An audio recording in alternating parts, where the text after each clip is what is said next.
Je me lève tous les matins par la force de la volonté. Quelle période confortable. Aujourd'hui, il y a un beau soleil, il fait bon.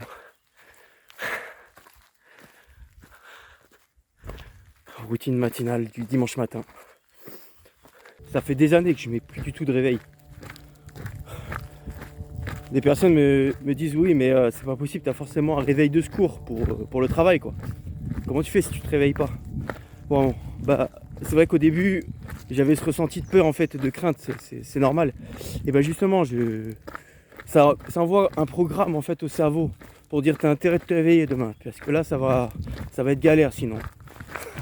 Toi, c'est un peu ce genre de programme qu'il faut s'envoyer dans le cerveau pour faire réagir son corps. Tu sais, j'avais d'autres types de programmes aussi en tête. Moi, j'avais envie de me réveiller le lendemain matin et de faire toutes ces tâches, d'accomplir toutes ces tâches, tu sais. Donc, j'avais vraiment envie de vivre, quoi, ma journée. Je voulais la ressentir et la vivre puissamment. Et c'est ce qui fait toute la différence, en fait. C'est une volonté que tu te crées intérieurement qui fait qu'en fait, tu vas te réveiller tôt. Et les jours où tu ne te réveilles pas tôt, tu te réveilles à la limite, bah, c'est que ton corps il a vraiment plus envie de se régénérer, de dormir, de prendre soin de lui avant le fruit de tes pensées, tu vois. Ouais. Parfois on peut avoir un mental assez têtu, mais le corps, si tu le laisses réagir et s'équilibrer par lui-même, et ben ça crée un bel équilibre en fait en soi pendant sa semaine, ses mois et son année. Alors l'équilibre. Dans l'année, je sais que je vais tomber malade ou je vais me blesser. Pourquoi? Parce que je suis toujours dans cette atmosphère où je vais me tester constamment. Je vais apprendre à savoir comment gérer en fait les contraintes, les difficultés. C'est un entraînement. Donc je le vis par la pratique physique. Et ça, je le répertorie dans toutes les phases de ma vie. Parce que je sais comment gérer la contrainte mentale. Mais bien évidemment, je vais tomber malade ou blessé. Parce que j'épuise mon organisme. Donc là, je suis dans un déséquilibre. Mais là où je vais retrouver l'équilibre, c'est que je prends pas de médicaments. Je vais pas prendre d'antidouleur ou quelque chose pour me réparer plus vite. Ça sera vraiment en dernier recours. Si je vois que cette méthode ne fonctionne pas. Mais en tout cas, tout ce qui est antidouleur, je ne le prendrai pas. Pourquoi?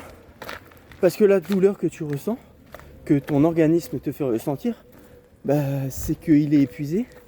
Donc, c'est pour te dire, t'envoyer un signal, repose-toi. Voilà, là, repose-toi parce que c'est craignos pour nous. C'est un peu ça l'idée. Donc, il faut écouter ce signal, le prendre en compte. Ok, c'est ce que j'ai appris avec le temps. Et c'est créer un équilibre. Et en fait, c'est devenir un bon dirigeant avec chacune de ces cellules. Voilà. Oui, parce que nous, on est en tête, on est au sommet en fait. On dirige le corps par les pensées. Ok, on envoie des programmes au cerveau et le cerveau commande. C'est comme ça fonctionne.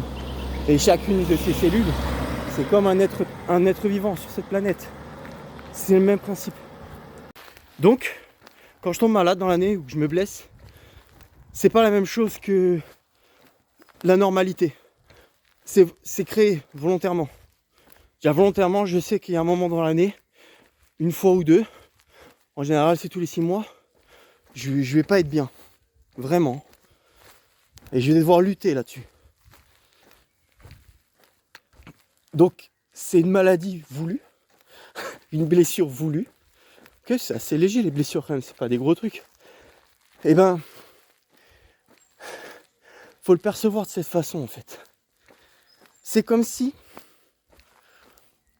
j'allais faire appel à une nouvelle génération de cellules. Je vais les renouveler. Tu sais, c'est comme sur Terre. Il y a toutes ces civilisations d'êtres humains. À chaque civilisation, il y a des technologies. L'être humain évolue selon son environnement, tu vois. C'est ce qu'on appelle l'épigénétique. Il s'adapte au climat qu'il vit, à la culture du peuple, etc. Ok, il va se modeler, son corps va se modeler à ça. Si toi tu vis dans le désert et que tu pars vivre dans le Grand Nord pendant 30 ou 40 ans, tu vas te remodeler à ça. J'en parlais d'ailleurs avec mon coach mon prof de sport de boxe thaï. On est un peu sur la même pensée là-dessus. On n'a pas eu le temps de finir la conversation, mais en fait c'est exactement ça. Tu vas faire appel à une nouvelle génération de cellules. Donc ce renouveau, soit il se dégrade, soit tu adhères à d'autres capacités.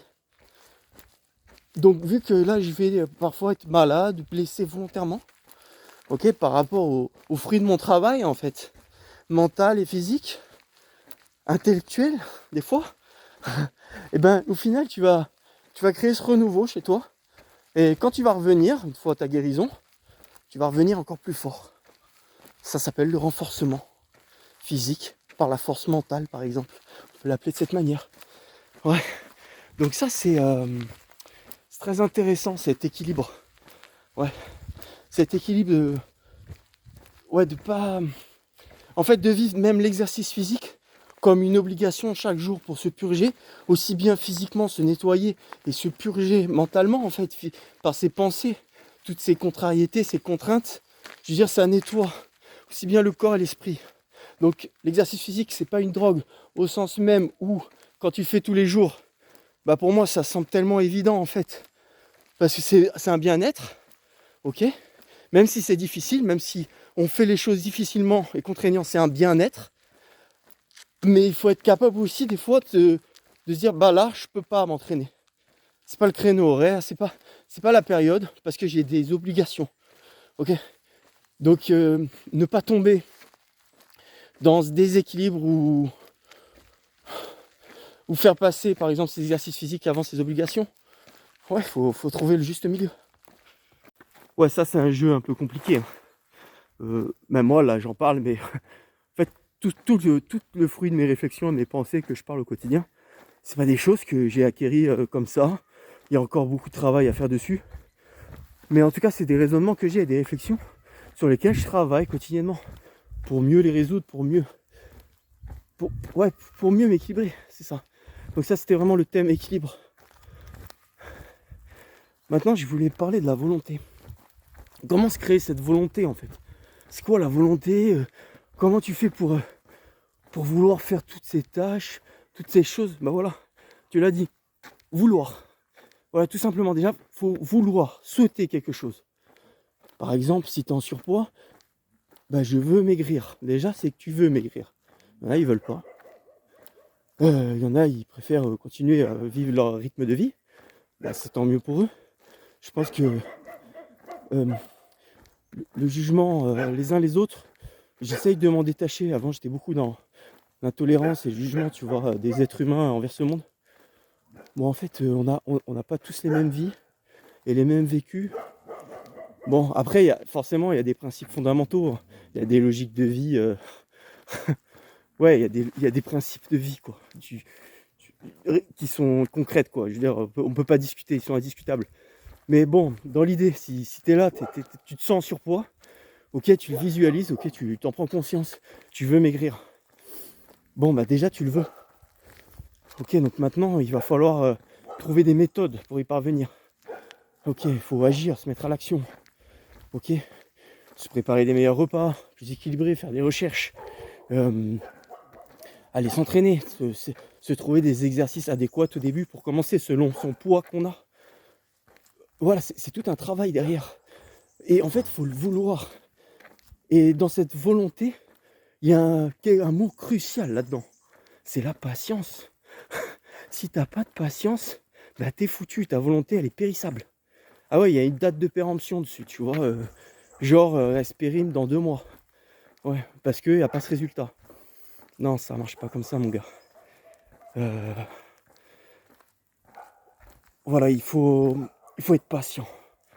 Il faut être patient et visualiser. Tu sais, quand tu es dans une course, tu visualises la ligne d'arrivée, tu as envie de la terminer. Bon, bah ta ligne d'arrivée, ça sera le poids que tu veux avoir. Ouais. Visualise-le constamment, peu importe. Même si tu reprends du poids au bout d'un moment, et même si tu arrêtes, et que tu reprends, et que tu arrêtes, et que tu reprends, wow, c'est énorme, ça fait partie du jeu, ça. Mais c'est une vie bien bâtie, c'est une vie bien vécue. Franchement, Moi, je vous souhaite à tous, en fait, de vouloir des choses, de rechercher par vous-même comment les atteindre. Et au final, quand on y arrive, en fait, c'est même pas l'arrivée qui compte. C'est tout le parcours qu'on a fait. Incroyable. On a arrêté, on a repris, on a recherché, on a remodelé sa façon de penser. On est revenu sur des choses, en fait, qui nous semblaient logiques. Au final, on se dit, non, en fait, je pensais à l'envers. C'est tout ce parcours qui est incroyable à vivre. C'est pas la perte de poids et d'être beau. C'est la beauté du parcours. Bon, je vous souhaite un bon dimanche. Bonne souffrance mentale, la souffrance constructive, comme je l'appelle. Ouais, la souffrance, elle nous construit et bâtit l'être humain. Alors qu'est-ce qu'on dit? Stay hard.